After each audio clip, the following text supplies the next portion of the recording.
আসসালামু আলাইকুম। সবাইকে স্বাগত জানাচ্ছি গ্লোবাল ভিউজে। আপনাদের সঙ্গে আছি আমি শরফি দিবা। আজ জানাবো আন্তর্জাতিক গণমাধ্যমে আলোচিত সংবাদ ও বিশ্লেষণ।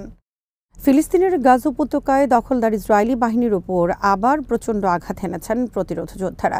শনিবার ইসরায়েলের বেশ কয়েকটি কমান্ড অ্যান্ড কন্ট্রোল সাইটে সমন্বিত সিরিজ হামলা চালিয়েছেন তারা। হামাসের সামরিক শাখা আল কাসাম ব্রিগেডস এবং ইসলামিক জিহাদের আল কুদস ব্রিগেডস যৌথভাবে খান ইউনিসের দক্ষিণে আদালত কমপ্লেক্সের কাছে দখলদার বাহিনীর একটি কমান্ড সাইটে মর্টার হামলা চালায়। আল কাসাম জানিয়েছে, রাফার দক্ষিণে সালাউদ্দিন করিডোর বরাবর অন্য একটি কমান্ড সেন্টারেও হামলা চালিয়েছেন তাদের যোদ্ধারা। অন্যদিকে আল কুদস ব্রিগেডস জানিয়েছে, শনিবার তাদের যোদ্ধারা গাজা সিটির আল জাইতুন এলাকার দক্ষিণে আল বারাসি এলাকায় ইসরায়েলের কমান্ড অ্যান্ড কন্ট্রোল হেডকোয়ার্টারে 60 mm মর্টার শেল নিক্ষেপ করেছেন।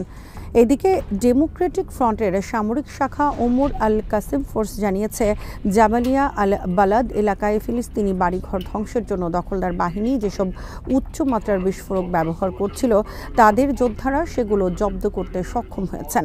আল আকসা মার্টার্স ব্রিগেডস শনিবার এক ভিডিও ফুটেজ প্রকাশ করেছে, যেখানে মিফতাহিম নামক ইসরায়েলি বসতিতে KN-103 ক্ষেপণাস্ত্র ব্যবহার করে হামলার দৃশ্য দেখা গেছে। এই ঘটনাগুলোর আগের দিন আল কাসাম গাজা সিটির আল জাইতুন এলাকায় একাধিক শীর্ষ স্তরের অভিযান পরিচালনার কথা জানায়। তাদের যোদ্ধারা আল মুসাল্লাবা এলাকায় ইসরায়েলের একটি মার্কাভা ট্যাঙ্ককে আল ইয়াসিন শেল দিয়ে আঘাত করেন। আল বারাসি এলাকায় একটি সুরক্ষিত বাড়িতে অবস্থানরত ইসরায়েলি সেনাদের উপর TBG শেল দিয়ে হামলা করেন এবং দুটি APCতে এক্সপ্লোসিভ ডিভাইসের বিস্ফোরণ ঘটান।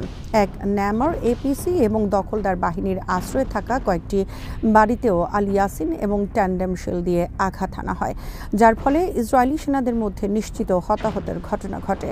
এদিন আল কাসাম ব্রিগেডস জানায়, তারা আল জাইতুনের দক্ষিণে স্ট্রিট 8-এ একটি মার্কাভা 4 ট্যাঙ্ক এবং একটি D9 সামরিক বুলডোজারে আল ইয়াসিন শেল দিয়ে আঘাত করেন। কাসামের বিবৃতি অনুযায়ী, বিশেষত আল জাইতুন এলাকায় সাধারণ ফিলিস্তিনিদের বাড়ি দখল করে অবস্থান নেওয়া ইসরায়েলি সেনাদের উপর বিপুল মর্টার শেল নিক্ষেপ করেন তারা। এতে কয়েকজন ইসরায়েলি সেনা নিশ্চিতভাবে নিহত ও আহত হন। আল মায়াদিনের খবরে বলা হয়, ইসরায়েলি দখলদার বাহিনীর চলমান গণহত্যার বিরুদ্ধে গাজা রক্ষার লড়াই বীরত্বের সঙ্গে অব্যাহত রেখেছেন প্রতিরোধ যোদ্ধারা। এতে ইসরায়েলি বাহিনী ব্যাপক ক্ষয়ক্ষতির মুখে পড়েছে। ফিলিস্তিনি প্রতিরোধ সংগঠনগুলোর কাছে বন্দী ইসরায়েলিদের মুক্তি এবং গাজায় যুদ্ধ বিস্তারের প্রতিবাদে ডাকা ধর্মঘটের কারণে রোববার অচল হয়ে পড়ে ইসরায়েল। প্রতিবাদকারীরা প্রায় সব গুরুত্বপূর্ণ মহাসড়ক অবরোধ করে রাখেন। সপ্তাহের প্রথম কর্মদিবসের সকালে কর্মস্থলে যাওয়ার সময় যেসব সড়কে যান চলাচল ব্যাহত হয়েছে তার মধ্যে রয়েছে তেল আবিব থেকে জেরুজালেম পর্যন্ত রুট 1 এবং রা আনানা জংশন এলাকার রুট 4। হিব্রু সংবাদ মাধ্যম ওয়াইনেট জানিয়েছে, উত্তরের রুট 65, 75 এবং 89ও অবরুদ্ধ ছিল। পাশাপাশি মধ্যাঞ্চলের রুট 443, 40 এবং 44-এ যান চলাচলে বাধা সৃষ্টি করেন বিক্ষোভকারীরা মহাসড়কের ওপর আগুন জ্বালিয়ে দেন। গাজায় যুদ্ধ আরও বিস্তারের পরিবর্তে হামাসের সঙ্গে বন্দি বিনিময় চুক্তি করার দাবিতে যুদ্ধের সময় নিহতদের পরিবার এবং বন্দীদের স্বজনরা রোববার দেশব্যাপী এ ধর্মঘট পালন করেন। 2023 সালের 7 অক্টোবর হামাসের অভিযানে নোভা মিউজিক ফেস্টিভ্যালে নিহত ইডো এড্রির মা রেইত সেখানে বলেন, আমি আজ সকালে এখানে এসেছি সমস্ত ইসরায়েলি নাগরিককে অনুরোধ করতে যে আমাদের সন্তানদের জীবন বাঁচাতে এখনই পদক্ষেপ নিন। সবকিছু থামান, বাড়ি থেকে বের হন, সব বন্দির মুক্তির জন্য আমাদের সন্তানদের বাঁচানোর সিদ্ধান্ত নিন। আয়োজকরা জানান, সকাল থেকে শুরু হওয়া এ ধর্মঘটে সারাদিন 400 স্থানে বিক্ষোভ হয়। ধর্মঘটকে হাজার হাজার ব্যবসা প্রতিষ্ঠান, স্থানীয় কর্তৃপক্ষ এবং কিছু শ্রম সংগঠন সমর্থন জানায়। বিক্ষোভে বন্দীদের স্বজনরা সরকারের কাছে দাবি করেন, যুদ্ধ শেষ করে অবশিষ্ট 50 জন বন্দীকে মুক্ত করতে সরকার যেন হামাসের সঙ্গে একটি পূর্ণাঙ্গ সমঝোতায় উপনীত হয়। নোভা ফেস্টিভ্যালে নিহত লোতানের মা নাওমি আবির বলেন, আমরা এক সহজ দাবিতে ঐক্যবদ্ধ হয়েছে। সরকার আজই যুদ্ধ সমাপ্তির বিনিময়ে শেষ বন্দীদের মুক্তির জন্য একটি পূর্ণাঙ্গ প্রস্তাব টেবিলে আনুক। গাজায় বন্দী ওমরি লাভির স্ত্রী লিশাই মিরান লাভি বলেন, আজ শুরু হলো। আমরা আন্দোলন আরও তীব্র করব, কারণ আমাদের আর কোনো বিকল্প নেই। ইরানের ইসলামী বিপ্লবী গার্ড বাহিনী বা আইআরজিসি বলেছে, ইরানের জনগণ শত্রুদের সামনে দৃঢ়ভাবে দাঁড়াতে এবং আগের মতো তাদেরকে আত্মসমর্পণে বাধ্য করতে পুরোপুরি প্রস্তুত। ৮০ দশকে ইরাকের সাবেক শাসক সাদ্দাম হোসেনের চাপিয়ে দেয়া যুদ্ধে বন্দী সেনাদের প্রত্যাবর্তনের বার্ষিকীতে রোববার এক বিবৃতিতে মন্তব্য করেন আইআরজিসি। বিবৃতিতে বলা হয়, আজ ইরানি জাতি অভিজ্ঞতা, ইমানি দৃঢ়তা এবং বহুমুখী শক্তির সর্বোচ্চ চূড়ায় দাঁড়িয়ে তার ভূমির নিরাপত্তা ও ভবিষ্যৎ যে কোনো শত্রু ফ্রন্ট ও ষড়যন্ত্র নৎসাৎ করার জন্য প্রস্তুত। এতে বলা হয়, ৮ বছর দীর্ঘ যুদ্ধের সময় তৎকালীন শত্রুর বিরুদ্ধে যে বিজয় এসেছিল, এ বছরের জুনে ইসরায়েল আমেরিকার আগ্রাসন প্রতিহত করার মধ্যেও তা প্রতিফলিত হয়েছে।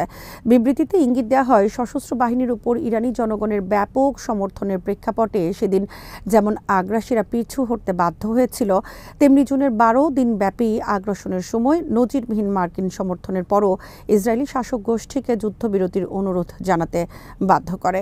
আইআরজিসি আরও বলেছে, সাবেক সেনাদের দৃঢ়তা প্রমাণ করেছে ইমান, জাতীয় ঐক্য ও বিপ্লবে অটল থাকার শক্তি সবচেয়ে শক্তিশালী যুদ্ধযন্ত্র এবং এ যন্ত্র সাম্রাজ্যবাদী নীতিকেও নতজানু করতে পারে। বিবৃতির শেষে আইআরজিসি বলেছে, এ অঞ্চলের জনগণ পশ্চিমা সমর্থিত ইসরায়েলি দখলদারিত্ব ও মার্কিন সামরিক দুঃসাহসিকতা থেকে শেষ পর্যন্ত মুক্ত হবে। এই মুক্তি বিশ্বব্যাপী প্রতিরোধের ভৌগোলিক সীমাকে চূড়ান্ত বিজয়ের দিগন্ত পর্যন্ত বিস্তৃত করবে। ইরানের ক্ষেপণাস্ত্র প্রকল্পে সহায়তা করছে চীন, এমনটাই দাবি করা হয়েছে ইসরায়েলি সংবাদ মাধ্যম ইয়েদিওথ আহরোনথের এক প্রতিবেদনে। আর ইরান চীনের এই যৌথ উদ্যোগের বিষয়ে উদ্বিগ্ন ইসরায়েল, যদিও ইরান বা চীনের তরফ থেকে এই বিষয়ে কোনো বক্তব্য করা হয়নি। দৈনিকটির বরাতে দ্য ক্রেডেলের খবরে বলা হয়েছে, ইসরায়েলের উদ্বেগের মূল কারণ হল চীনা সহযোগিতায় ইরানের সারফেস টু সারফেস মিসাইল তৈরি। এছাড়া ইয়েদিওথ আহরোনথের প্রতিবেদনে বলা হয়েছে, পশ্চিমা গোয়েন্দা সংস্থা, বিশেষ করে ইউরোপীয় সংস্থাগুলো সম্প্রতি তেহরান ও বেইজিংয়ের ঘনিষ্ঠ সহযোগিতা পর্যবেক্ষণ করছে। ইসরায়েলি কর্মকর্তাদের বরাতে প্রতিবেদনে বলা হয়, আমরা এখনও চীনের উদ্দেশ্য জানি না এবং আমরা তাদের স্পষ্ট বার্তা পাঠিয়েছি, কিন্তু বেইজিং নিশ্চিত করেনি যে তারা ইরানকে মিসাইল সরবরাহ করতে চায়। প্রতিবেদন অনুযায়ী চীন এখন বাস্তবে ইরানের সক্ষমতাকে পুনর্গঠনে সহায়তা করছে। জুলাই মাসের শেষের দিকে যুক্তরাষ্ট্রে নিযুক্ত ইসরায়েলি রাষ্ট্রদূত ইয়েখিয়েল লেইতার সতর্ক করেছিলেন, ইরানের ক্ষেপণাস্ত্র সঞ্চয়, পুনঃস্থাপন ও পুনর্গঠনের প্রচেষ্টায় চীনের সমর্থন উদ্বেগজনক। তিনি ভয়েস অফ আমেরিকার সঙ্গে এক সাক্ষাৎকারে বলেন, আমাদের জন্য কিছু ট্রাফিক উদ্বেগজনক এবং আমরা নিশ্চিত করতে চাই যে ইরান রাসায়নিক বা ক্ষেপণাস্ত্র কর্মসূচি পুনরায় শুরু করতে সক্ষম হবে না। লেইতার উল্লেখ করেন, ইসরায়েলের দায়িত্ব হল চীন বা অন্যান্য ক্ষতিকারক পক্ষগুলো যাতে তাদের ক্ষেপণাস্ত্র মজুদ পুনর্গঠনে সাহায্য করতে না পারে। তিনি বলেন, চীনের জনগণের সঙ্গে আমাদের ভালো সম্পর্ক থাকতে পারে, কিন্তু আমরা নিশ্চিতভাবে চাই না চীন তাদের সঙ্গে কাজ করুক যারা আমাদের অস্তিত্বের জন্য হুমকি। ইসরায়েলি রাষ্ট্রদূতের মন্তব্যের কয়েক সপ্তাহ আগে লন্ডন থেকে প্রকাশিত মিডল ইস্ট আই এক প্রতিবেদনে বলেছিল, চীন 12 দিনের যুদ্ধে ইরানকে সারফেস টু এয়ার মিসাইল দিয়ে সহায়তা করেছিল। প্রতিবেদনে বলা হয়, তেহরান নতুন চীনা সরবরাহের খরচ ইরানের তেলের শিপমেন্ট দিয়ে মেটাচ্ছে। ইসরায়েলি সেনাবাহিনী স্বীকার করেছে, যুদ্ধের সময় তাদের লক্ষ্য ছিল ইরানকে ইসরায়েলের দিকে ব্যালিস্টিক ক্ষেপণাস্ত্র চালাতে না দেয়া, কিন্তু তা অর্জন করতে ব্যর্থ হয় তারা।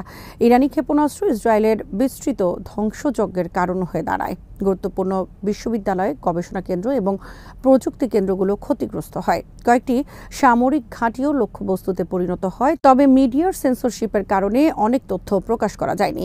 ইয়েদিওথ আহরোনথের প্রতিবেদন এমন সময় এলো যখন ইসরায়েল ও ইরানের মধ্যে নতুন যুদ্ধের গুঞ্জন তৈরি হয়েছে।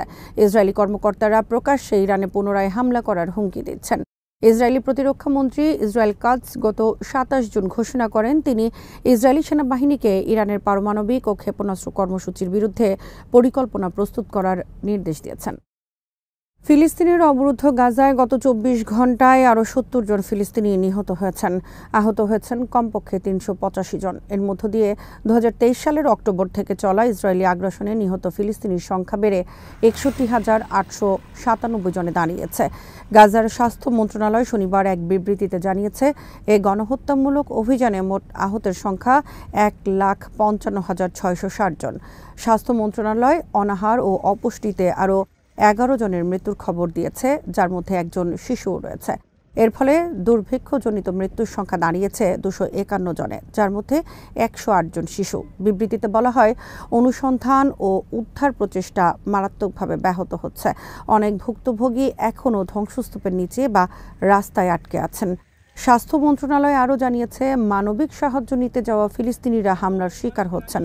গত 24 ঘন্টায় ত্রাণ নিতে গিয়ে 26 জন নিহত এবং 175 জন আহত হয়েছেন। গত 27 মে থেকে ইসরায়েলি বাহিনী ত্রাণের জন্য অপেক্ষমান 1924 জন ফিলিস্তিনিকে হত্যা করেছে এবং 14,288 জনকে আহত করেছে। আজ এখানে শেষ করছি। সবাই ভালো থাকুন, সুস্থ থাকুন আর দেখতে থাকুন বিডি ভিউজ। চ্যানেলটি ভালো লাগলে সাবস্ক্রাইব করুন। সংযুক্ত থাকুন আমাদের ফেসবুক পেজে। আল্লাহ হাফেজ।